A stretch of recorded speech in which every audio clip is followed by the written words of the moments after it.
শুরু হতে যাচ্ছে ঘরোয়া ক্রিকেটের সবচেয়ে বড় আসর বিপিএল 2025। বিপিএলের বিগত 10টি আসরে 4বার ফাইনালে উঠে 4বারই চ্যাম্পিয়ন হয়েছে কুমিল্লা। বলা হয় বিপিএলের সবচেয়ে সফল ও শক্তিশালী দল হলো কুমিল্লা।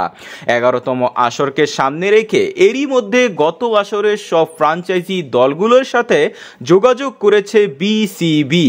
তারা কি অংশ নিবে কিনা তা নিয়ে চিঠি দিয়েছিল বিসিবি। তবে এখনো বিপিএলে 4বারের চ্যাম্পিয়ন কুমিল্লা ভিক্টোরিয়াস চিঠির উত্তর দেয়নি, কারণ বিপিএল এর মালিক নাফিসা কামাল বিসিবি লভ্যাংশ ভাগাভাগি না করায় দল নিচ্ছেন না ও হাসিনা সরকারের পতনের পর দেশ ত্যাগ করেছেন। এমন অবস্থায় বিসিবি চাইছে কুমিল্লার মালিকানা ট্রান্সফার করে দেওয়ার জন্য। তাই এরই মধ্যে কুমিল্লাকে কিনতে 4 প্রতিষ্ঠানের সাথে যোগাযোগ করেছে বিসিবি। তারা কোনো ছোটখাটো প্রতিষ্ঠান নয়।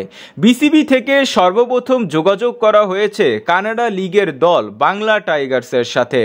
এরপর যোগাযোগ করা হয়েছে যমুনা গ্রুপ অর্থাৎ যমুনা গ্রুপের ওনারের সাথে।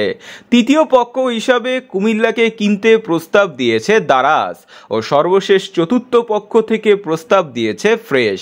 4টি প্রতিষ্ঠানই কুমিল্লাকে কিনতে চায়। হয়তো কুমিল্লা ভিক্টোরিয়াসের মালিকানা এই 4 জনের মধ্যে যে কোনো একজনকে দিয়ে দিবে বিসিবি।